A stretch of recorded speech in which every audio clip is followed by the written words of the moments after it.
Tycoons of India के अंदर बड़े बड़े बिजनेसेस की लिस्ट मैंने आपको दी, पर ये सारी वो लिस्ट है जिन्होंने लिस्टिंग कराई है जी, यानी कि जो आईपीओ पे गए हैं। चाहे वो धीरूभाई हो उनका रिलायंस हो, अजीम प्रेम जी का विप्रो हो, उदय कोटक का कोटक महिंद्रा हो, दीपेंद्र गोयल का जोमेटो हो, बिग बिजनेस की लिस्ट में शामिल होने के लिए आईपीओ की लिस्टिंग की बहुत जरूरत होती है। आज आपको मिलाने वाला हूं मैं एसएमई आईपीओ के भीष्म पितामह, उसके भगवान, उसके जनक, उसके जन्मदाता श्री अजय ठाकुर जी से। नमस्कार, मैं Vivek Bindra, founder and CEO बड़ा बिजनेस.com। मैंने एक पूरा आपको प्लेलिस्ट दिया टाइकून्स ऑफ इंडिया का, एक से बढ़कर एक बड़े बड़े बिजनेस समझाए, यहां पे उनकी डेप्थ इन स्ट्रैटेजी दी है। लेकिन आज जो टाइकून्स ऑफ इंडिया है, ये 26वां एपिसोड, जिसमें वो ब्रिलियंस सिखाते हैं जाके आप बिलियंस कमा सकें। उनकी इन डेप्थ स्ट्रैटेजीज पकड़ते हैं। पिछला हल्दीराम में बहुत मजा आया। आज का जो एपिसोड है इतना स्पेशल है, ये वो टाइकून है जिन्होंने कई टाइकून्स बनाए हैं। एक मैंने पहले भी कमेंट बॉक्स में बताना, एक ऐसे टाइकून का वीडियो बनाया था जिसने बहुत सारे टाइकून आयुर्वेदिक ब्रांड ने बनाए थे। वो कौन थे कमेंट बॉक्स में समझ लेते हैं। ऐसे टाइकून जिसने कई टाइकून्स तैयार किए थे, ये भी एक ऐसे ही टाइकून है जिन्होंने छोटे व्यापार के बड़े मददगार बनके, एसएमई लिस्टिंग के जन्मदाता बनके श्री अजय ठाकुर जी जब सामने आए 2012 के अंदर, बहुत मुश्किल काम था। ये अकेले ही चल पड़े थे। जोदी तोरो डाक शून्य क्यों ना आश पे था बे एकला चलो रे, ये अकेले चल पड़े।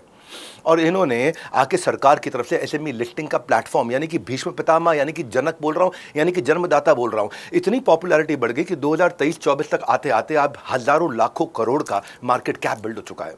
ये छोटे छोटे व्यापार जिनके बन गए बहुत बड़े मददगार, ये एक ऐसे टाइकून है जिन्होंने अब तक सैकड़ों हजारों टाइकून इकट्ठे कर दिए। पहले एसएमई धंधा चलाने के लिए ना उधार लिया करता था और उसमें फिर डेट ट्रैप में फंस जाता था। अब जो डेट होता है वो डेथ से कम नहीं होता है, क्योंकि 26 जनवरी को भी इसको छुट्टी नहीं है, 2 अक्टूबर को भी नहीं है, 15 अगस्त को भी नहीं है। और अजय ठाकुर जी ने हमें बताया कि उधार से उद्धार नहीं होता है। उधार पैसा लेना, उद्धार यानी कि आपका किसी तरह से इससे बाहर निकल जाना। उधार से उद्धार नहीं होता, आईपीओ में जाके बिजनेस में सुधार होता है। वो सुधार कैसे होता है, ये एपिसोड एक ऐसा आई ओपनर है। इस एपिसोड के बाद आप कहोगे भाई साहब नई चीज सीख गया मैं, ये लर्निंग मशीन बन गया मैं। आज मैं वो हंगर लर्निंग मशीन, वो ऐसा भूखा शेर हूं कि मैं सारी लर्निंग खा जाऊंगा। आपके लिए स्ट्रेस फ्री फाइनेंस, जिसमें कोई स्ट्रेस ना हो, बड़े बिजनेसमैन को बहुत काम आने वाला वीडियो। बिजनेसमैन को इसकी जानकारी बहुत जरूरी है, इसलिए ऐसी चीजें चुन चुन करके लेकर आता हूं जिससे आपको मैं बिजनेस की बिना किसी एमबीए कॉलेज के भी बहुत डिटेल जानकारी दे सकूं। ये हर हफ्ते आता है संडे, टाइकून्स ऑफ इंडिया, सुबह 8 बजे।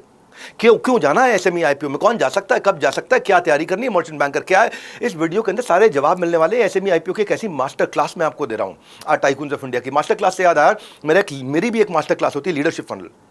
मैं अभी महाकुंभ से लौट करके आया हूं। महाकुंभ में शाही स्नान हुआ, बिजनेस का महाकुंभ की तरफ तैयारी कर रहा हूं 19, 20, 21 मार्च।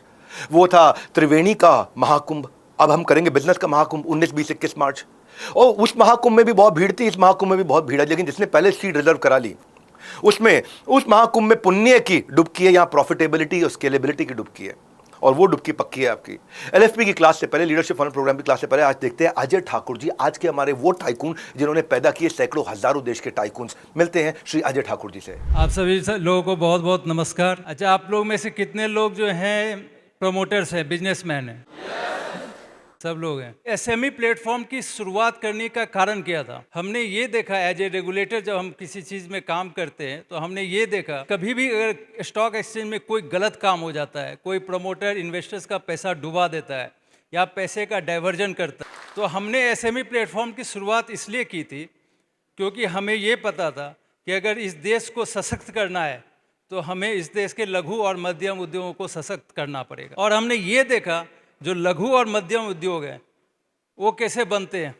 पहले खुद का पैसा लगाते हैं, फिर अपने दोस्त यारों से पैसा लेते हैं, फिर अगर उनके फादर इन लॉ जो हैं वो अगर अमीर हैं तो उधर से पैसा मिल जाता है, अगर वो उनका पैसा उन्होंने डुबाया तो उनके नज़र में गिर जाते हैं, अगर पैसा बना दिया तो बहुत अच्छा है, और उससे आगे जब बढ़ना है तो आप बैंक के पास जाते हो। हमने इस देखा, पूरे देश का जब भ्रमण किया, करीब करीब जो 40-45 हजार कंपनियों से हम मिले, उसमें हमने ये देखा कि जो 90% कंपनियां थी उसमें जो टॉप लाइन था, मतलब जो बिजनेस था, उनकी रेवेन्यू जो थी वो 10 करोड़ से लेकर के 500 करोड़ थी। उसमें मैंने ये देखा जो प्रॉफिट थी उनकी वो 20 लाख से जाकर के 4 से 5 करोड़ रुपए तक खत्म हो जाती थी। अब उसमें 2 कारण था।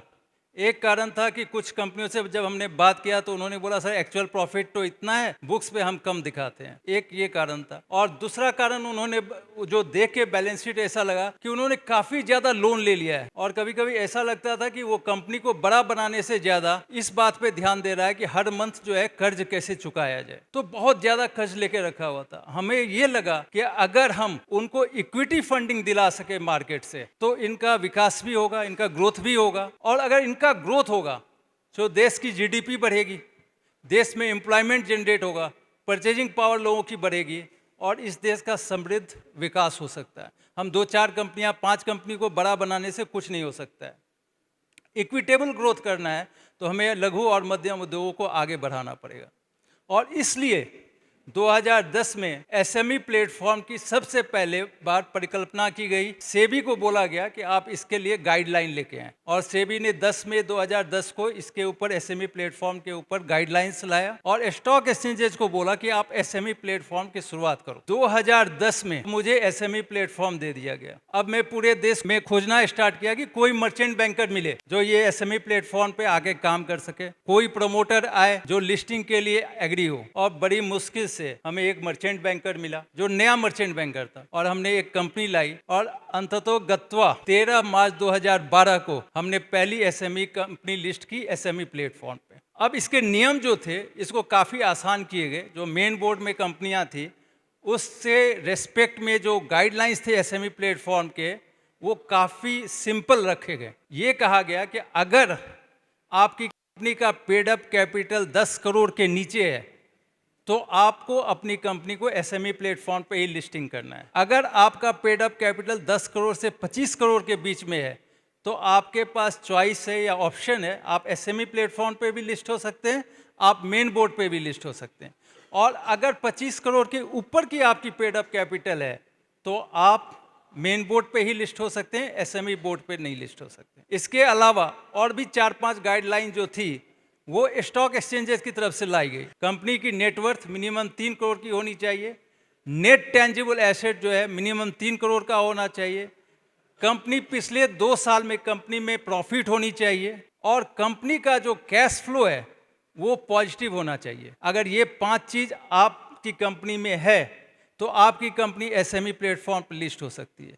नंबर 1, आपकी कंपनी मिनिमम 3 साल पुरानी होनी चाहिए। नंबर 2, पिछले 3 साल में 2 साल कंपनी प्रॉफिट में होनी चाहिए। नंबर 3, आपकी पेड अप कैपिटल कंपनी की पेड अप कैपिटल 25 करोड़ की नीचे होनी चाहिए। नंबर 4, आपकी कंपनी की नेट टेंजिबल एसेट 3 करोड़ होनी चाहिए।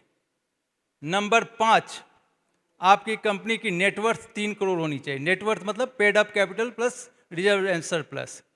अगर ये 5 क्राइटेरिया और 6, आपकी कंपनी की कैश फ्लो जो होनी चाहिए, फ्री कैश फ्लो, वो पॉजिटिव होनी चाहिए। तो अगर ये 6 क्राइटेरिया आपकी कंपनी मीट करती है, आपकी कंपनी में है, तो आपकी कंपनी एसएमई प्लेटफॉर्म पे लिस्ट हो सकती है। क्यों लिस्टिंग करनी चाहिए? बड़ा बनने के लिए सर। बात सही बोला आपने, बड़ा बनने के लिए। जितनी भी कंपनी बड़ी बनी है उन सब में क्या एक चीज कॉमन है? तो लिस्टिंग करना जरूरी है। आप अपने पैसे का लिमिटेशन होता है, आपके पैसे का लिमिटेशन है। अपने पैसे में एक जगह तक आप ग्रो हो सकते हैं, उससे ज़्यादा ग्रो नहीं हो सकते हैं। दूसरा, आपको ये चाहिए देखना पड़ता है कि ज़्यादा तो आप कर्ज के अंदर अपनी कंपनी को ग्रो नहीं कर रहे हैं। देखिए, इकोनॉमी हर हमेशा एक जैसी नहीं होती है। आज आपका बिजनेस ठीक ठाक ग्रो हो रहा है, इकोनॉमी बड़ी अच्छी है, आपका सेक्टर बहुत अच्छा ग्रो हो रहा है, आपने लोन ले लिया, कंपनी को आगे बढ़ाते चले गए। कभी इकोनॉमी अगर डाउनवर्ड साइड गई तो आपको पता चलेगा कि आपकी प्रॉफिट श्रिंक हुई और अब आपको जो है लोन को सर्विस करना मुश्किल हो रहा है। तो आपको इस बात का ध्यान रखना है कि आप एक्सट्रीम लोन की सिचुएशन में ना चले जाओ, एक्सट्रीम लिवरेज मत कर लो अपनी कंपनी को। आपको फाइनेंशियल जो है ना, फाइनेंस कैसे मैनेज करना है, अगर आप नहीं आया आपको, तो आप अपनी कंपनी को कभी बड़ा नहीं बना सकते हो। तो आपको ये जानना चाहिए कि हम कैसे फाइनेंस को अच्छी तरह से बिना अपने ऊपर लोड किए हुए आगे बढ़ा सकें। डेट और इक्विटी में डिफरेंस यही है कि डेट आपको सर्विसिंग करना पड़ता है, मतलब आपको रिपे करना पड़ता है इंटरेस्ट के साथ। इक्विटी में आपको रिपे नहीं करना है, आपको कोई पैसा नहीं देना है। क्योंकि जो इक्विटी होल्डर है, जो आपकी कंपनी में इक्विटी ले रहा है, वो उतने का पार्टनर हो जाता है, इसलिए आपको उसको कुछ वापस नहीं करना है। जो इक्विटी लेता है वो क्या करता है कि आज 50 रुपए में मैंने इक्विटी लिया, कंपनी अभी 5 करोड़ की प्रॉफिट कर रही है, क्योंकि हमने उनको इक्विटी फंडिंग किया, तो अगले साल उसकी प्रॉफिट 7 करोड़ हो जाएगी, तो शेयर प्राइस 50 रुपीज वाला 70 रुपीज हो जाएगा, तो that 20 rupees is my gain, जो मैं मार्केट से कमा सकता हूँ, इसलिए वो इन्वेस्ट करता है कैपिटल आपकी कंपनी में। तो एज ए प्रोमोटर आपके ऊपर लायबिलिटी नहीं है, आपके ऊपर लायबिलिटी क्या है कि आप बिजनेस को ग्रो करते रहो, आपको पैसा रिपे नहीं करना है। तो ये इक्विटी का बहुत बड़ा फायदा है। तो आप मार्केट में जाइए, यहाँ पे मिनिमम डाइल्यूशन कितना होता है एसएमई प्लेटफॉर्म पे या मेन बोर्ड पे भी, मिनिमम आपको 25% अपना इक्विटी डाइल्यूट करना है, 25%, 25% शेयर्स आपको पब्लिक को देना है, और 25% पब्लिक को आप शेयर दीजिए। मर्चेंट बैंकर आते हैं इसमें, आपकी कंपनी की वैल्यूएशन बताते हैं कि आपकी कंपनी की ये वैल्यूएशन है, आप उसमें अगर उन्होंने बताया आपको 100 करोड़ आपकी कंपनी की वैल्यूएशन है, तो आपने अगर 25% पब्लिक को दिया तो आपको कितना पैसा मिलेगा? 25 करोड़ रुपया मिलेगा, जो आपको अपनी कंपनी में आपको मान लीजिए वर्किंग कैपिटल चाहिए, या आपको कैपेक्स करना है, मतलब आपकी कंपनी की एक्सपेंशन करना है, या कोई कंपनी को टेक ओवर करना है, तो आप उस फंड का यूज कर सकते हैं। तो ये बहुत बड़ा फ़ायदा है, बिना सर्विसिंग किए हुए आप ये फंड मार्केट से उठाएं और आप उसको इन चीज़ों के लिए यूज कीजिए। दूसरा क्या फ़ायदा है, क्योंकि आपने इक्विटी फंडिंग लिया है, तो आपका कैश आउटफ्लो जो हो रहा है, जो कंपनी से बाहर कैश जा रहा है, अगर आपने लोन लिया होता तो क्योंकि आप हर मंथ ईएमआई पे कर रहे हो, साल में आप पैसे दे रहे हो, तो जो कैश आउटफ्लो हो रहा है वो कम हो जाता है, क्योंकि अभी आपने जो इक्विटी फंडिंग ली उसमें कैश आउटफ्लो नहीं हो रहा है, तो आपकी कंपनी की प्रॉफिट बढ़ती है। आपकी कंपनी की प्रॉफिट बढ़ती है तो आपकी कंपनी की वैल्यूएशन बढ़ते जाती है। जो आज कंपनी की 100 करोड़ की वैल्यूएशन थी वो कल 150 करोड़ की हो जाएगी, परसों 200 करोड़ की हो जाएगी। तो इस तरह से कंपनी की वैल्यूएशन बढ़ती रहती है। इसलिए हम कहते हैं कि जब आपकी कंपनी लिस्टिंग होती है तो रियली आपको अपनी कंपनी की वैल्यूएशन पता चलता है। नहीं तो अगर आपकी कंपनी की आपको वैल्यूएशन करनी है तो आप क्या बोलते हो, मेरी ये लैंड है, ये बिल्डिंग है, ये प्लांट है, ये मशीनरी है और ये मेरी वैल्यूएशन है। लेकिन वो वैल्यूएशन तब होता है जब आप कंपनी को बेचने के लिए जा रहे हैं, अदरवाइज ये खाली पेपर में है। लेकिन कैपिटल मार्केट में बिना कुछ बेचे, बिना ऑनरशिप खोए आपकी कंपनी की वैल्यूएशन बनने लगती है, आपकी कंपनी की वैल्यूएशन अनलॉक होती है। ये दूसरा फायदा है। तीसरा फायदा, आपको आज के दिन में कोई नहीं जानता है। जैसे आपने स्टॉक मार्केट में लिस्ट किया, आपकी कंपनी की शेयर प्राइस 50 की 100 हुई, 100 की 150 हुई, 150 से 200 हुई, पूरा देश आपको जानने लग जाता है। क्यों? आप बैठे हैं दिल्ली में और इन्वेस्टर कहाँ से इन्वेस्ट कर रहा है? कन्याकुमारी से, कश्मीर से, मुरादाबाद से, जाने कहाँ कहाँ से। तो बिना बोले, बिना किसी को बताए आपकी कंपनी की मार्केटिंग हो रही है, आपकी कंपनी की विजिबिलिटी बढ़ रही है। लोग आपके प्रोडक्ट्स को देखने लग जाते हैं कि बंदा कर क्या रहा है। आपकी कंपनी के ऊपर रिसर्च होना स्टार्ट होता है। जैसे जैसे आपकी कंपनी की वैल्यूएशन बनने लग जाती है, आपकी वैल्यूएशन रिसर्च होनी स्टार्ट हो जाती है। स्टॉक मार्केट में लिस्टिंग करा करके आपने अपनी ब्रांडिंग कर ली, अपनी इमेज बिल्डिंग कर ली, अपनी विजिबिलिटी बढ़ा ली। ठीक है, ये तीसरा चौथा फायदा है। पांचवा, आप अपने एम्प्लॉय को अपने साथ जोड़ के रख सकते हो। तो ये एक बहुत बड़ा इंस्ट्रूमेंट है अपने एम्प्लॉय को अपने लिए लॉयल बनाने का, अपने वफादार बनाने का, और उनको भी अपने साथ पार्टनर बना करके उनको मेहनत करा के कंपनी में और कंपनी को बड़ा करने का। पांचवा फायदा जो है लिस्टिंग करा के, वो ये फायदा है कि कल को आपका इक्विटी जो है वो कोलेटरल बन जाता है। मान लीजिए आपने 35% शेयर्स डाइल्यूट कर दिया, अब आपको डाइल्यूट नहीं करना है शेयर्स, तो आप किसी बैंक में जाएं, किसी एनबीएफसी के पास जाएं, आप उनको शेयर्स दीजिए, वो शेयर्स के ऊपर आपको पैसे मिल जाते हैं। ये एक बहुत बड़ा फायदा है। और सातवां फायदा ये है, जो मैं हमेशा कहता हूँ प्रोमोटर्स को, दो ही आदमी नोट छापता है, एक Reserve Bank of India governor as far as India is concern, और आप भी आरबीआई गवर्नर अगर 500 रुपये का नोट पे साइन नहीं करें तो आप लेंगे? नहीं लेंगे। और रुपया क्या है? इस देश का इक्विटी है। अगर इकोनॉमी स्ट्रांग होती है तो रुपये की वैल्यू बढ़ती है, और इकोनॉमी वीक होती है तो रुपये की वैल्यू घटती है। और क्यों रुपये की वैल्यू घटती है? जो आज 500 रुपये की वैल्यू है 5 साल बाद रहेगी? क्या इरोड करता है, क्या उसका क्षय करता है रुपये का? इन्फ्लेशन क्षय करता है। लेकिन एक दूसरा इंस्ट्रूमेंट है, एक दूसरी करेंसी है जो प्रमोटर छापता है जब वो लिस्टिंग करने के लिए जाता है। कागज छाप रहा है, शेयर्स क्या है, वो नोट कागज छाप रहा है, इन्वेस्टर्स को बोल रहा है 50 रुपये ले लो, 75 रुपये में ले लो, 100 रुपये में ले लो, अपना कागज छाप छाप के दे रहा है। लेकिन उसमें और प्रोमोटर्स में आरबीआई गवर्नर में क्या अंतर है? आरबीआई गवर्नर आपको प्रॉमिस करता है कि मैं 500 रुपया देने का वादा करता हूं, लेकिन प्रमोटर उससे भी ज्यादा स्ट्रांग है। वो शेयर इशू करता है तो इन्वेस्टर को कोई वादा नहीं करता है, लेकिन कोई इन्वेस्टर प्रमोटर के पास जाके तांडव नहीं करता है कि 20 रुपया डिफरेंस हमको दे दो। आपकी कोलेटरल की वैल्यू कम हो जाती है, बैंक आपसे ज़्यादा कोलेटरल लेती है, आपकी पर्सनल गारंटी भी ले लेती है। लेकिन कैपिटल मार्केट में कोई आपकी गारंटी नहीं लेता है, कोई आपको ये नहीं कहता है कि भैया हम जो भी अगर 50 का 30 रुपया हो गया तो लो। आज तक ऐसा कोई इंस्ट्रूमेंट पैदा नहीं हुआ है जो इतना सारा फायदा प्रोमोटर और इन्वेस्टर्स को दे सके। तब भी हम प्रोमोटर्स को बोलते रहते हैं कि लिस्ट करो, लिस्ट करो, लिस्ट करो, लेकिन लिस्ट नहीं होता है। एक बार मैं प्रमोटर के पास गया, उसको इतना फायदा बताया, वो मेरे को बोलता सर आपने इतना फायदा तो बताया, इसका घाटा क्या है? हर व्यक्ति जो है ना निगेटिव सबसे पहले ज्यादा देखता है। आप उसको 500 चीज उसके फायदे का बोल दीजिए, वो उसमें उसको इंटरेस्ट नहीं है, लेकिन सबसे पहले वो ही सुनना चाहता है कि हमको घाटा क्या है। घाटा कुछ नहीं होता है लिस्टिंग से। लिस्टिंग में ये होता है कि लिस्टिंग के बाद आपकी रिस्पॉन्सिबिलिटी बढ़ जाती है। आप जो साल में हर साल मतलब आप मार्च के बाद जो अपना रिजल्ट दिखा रहे थे, वो अब आपको हर 6 महीने पे रिजल्ट देना पड़ता है। आपको बोर्ड बनाना पड़ता है, उस बोर्ड में सारी चीजें अप्रूव करानी पड़ती है। डे टू डे ऑपरेशन में कोई इंटरफेरेंस नहीं है, लेकिन आप कुछ भी अगर एडिशनल काम कर रहे हो कंपनी में तो आपको बोर्ड में बताना पड़ता है। आप कोई फंड रेज कर रहे हो तो आपको एजीएम में जाके अप्रूवल लेना पड़ता है। तो कंप्लायंसेस कुछ बढ़ जाते हैं, लेकिन कागज बेच करके पैसा लेते वक्त अगर इतना कंप्लायंसेस करना पड़े तो कोई बुरा है? अगर कंपनी में डिसिप्लिन आए तो कोई बुरा है? तो इसलिए जो भी लोग बड़े बने, उन्होंने लिस्टिंग करा करके, फंड रेज करके, कंपनी में डिसिप्लिन ला करके पैसे रेज किए और कंपनी को काफ़ी आगे बढ़ाया। तो मेरा आप सभी लोगों से रिक्वेस्ट है कि आप अपनी कंपनी को लिस्ट कराइए।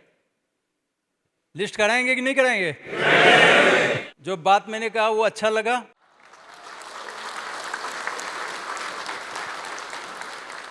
जितना आप लोगों ने ताली बजाया ना, मैं चाहता हूं कि हर आप व्यक्ति लिस्टिंग कराएं, स्टॉक एक्सचेंज में जाकर के बेल बजाएं वहां पे, और वहां पे जितने भी इन्वेस्टर खड़े हो ना, वो आपके लिए ताली बजाएं।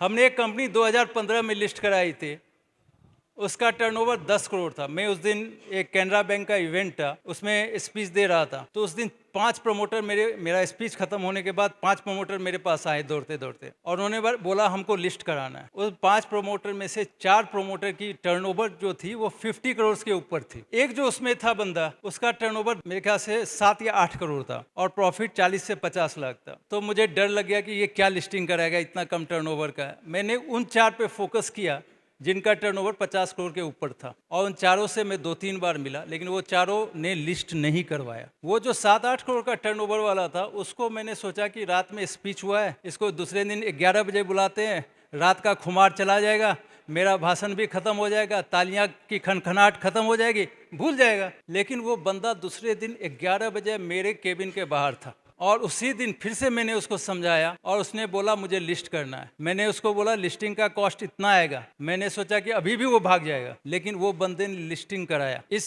पिछले साल 2024 में उस कंपनी का टर्नओवर है 163 करोड़, नेट प्रॉफिट शुद्ध मुनाफा आफ्टर टैक्स 63 करोड़, 63 करोड़।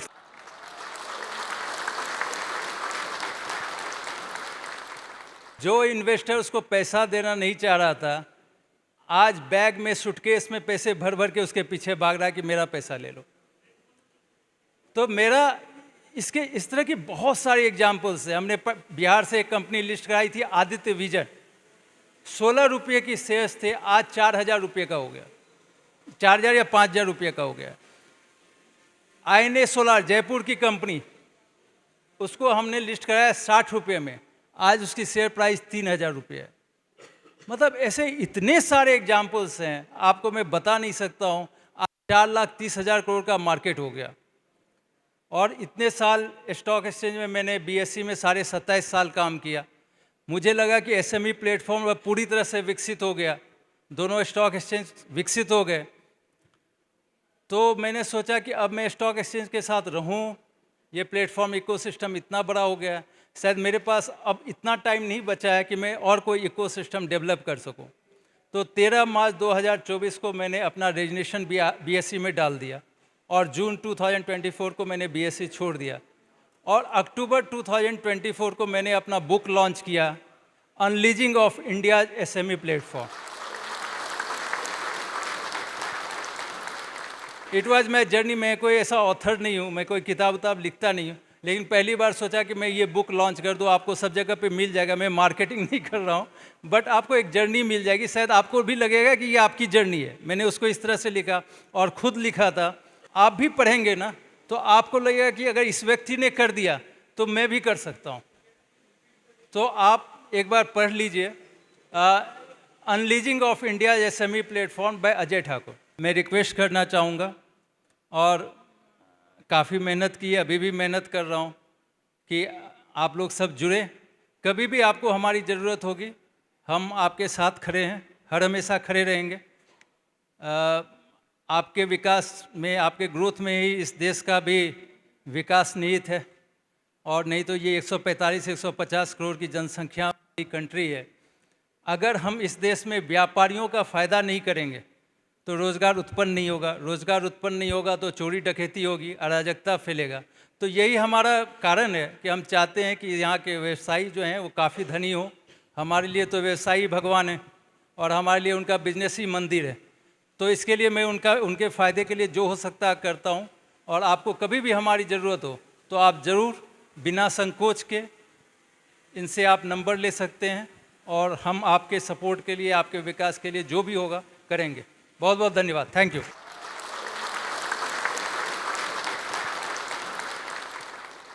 तो कमाल कर दिया अजय ठाकुर जी आपने। मैं आपको बहुत बहुत धन्यवाद करता हूं। आपने जो छोटे बिजनेसेस का जो छोटा बेस होता है ना, उस बेस को BASE बेस, उस बेस को BSE बॉम्बे स्टॉक एक्सचेंज वाले बेस, उस बेस तक पहुंचा, इस बेस से उस बेस तक। अब भाई लोगों, आपका भी एक काम है, आप भी इस गेम चेंजिंग सेशन को इस बेस से उस BSE तक पहुंचाने के लिए हर ऐसे व्यक्ति को पहुंचा दो जो बिजनेस कर रहा है लेकिन, या करने की सोच रहा है लेकिन उसको इसकी जानकारी नहीं है। सुन के अनसुनी नहीं करना है, एसएमई आईपीओ की सनसनी को फैलाना है। और उस सनसनी के लिए मैं काम कर रहा हूं, मैं कंटिन्यूस काम कर रहा हूं कि छोटे बिजनेस को बड़ा business.com में एक बड़ा बिजनेस बनाने में मदद करे। ये था टाइकून्स ऑफ इंडिया का आज थोड़ा स्पेशल, थोड़ा डिफरेंट, थोड़ा अलग एपिसोड। अगले एपिसोड में आप किसको देखना चाहते हैं नीचे कमेंट बॉक्स में बताइए। जिन जिन का आप नाम लेते जा रहे हैं मैं उन पर वीडियो बनाते जा रहा हूं। अब मैं इसके बाद आपको दूंगा शाहरुख खान के ऊपर वीडियो, जो कि बॉलीवुड के टाइकून बिजनेस के शाहरुख खान है। कैसे पैसा कमाया, किस तरह आगे बढ़ाया, उनके बारे में बात करूंगा। क्या नेरोलैक पेंट सुनना चाहते हो, जिंदल ग्रुप के बारे में जानना चाहते हो, या किसी और बिजनेस के बारे में जानना चाहते हो, नीचे आप कमेंट बॉक्स में सारे के सारे आगे पार्टिसिपेट करो मेरे साथ में। हमारे साथ जुड़े रहने के लिए, इस वीडियो को जरूर शेयर करने के लिए, क्योंकि बिजनेसमैन को बहुत जरूरत है। कर्जे से बाहर निकल के बिना पैसा लगाए आप एसएमई मार्केट से पैसा ले सकते हो, और जब लेते हो तो आपको वापस भी नहीं करना पड़ता। वो कमाल को ग्रोथ के लिए उस पैसे को इन्वेस्ट कर सकते हो। एनीवेज, हमारे साथ जुड़े रहने के लिए आपका हाथ जोड़ के प्रेम पूर्वक बहुत बहुत धन्यवाद।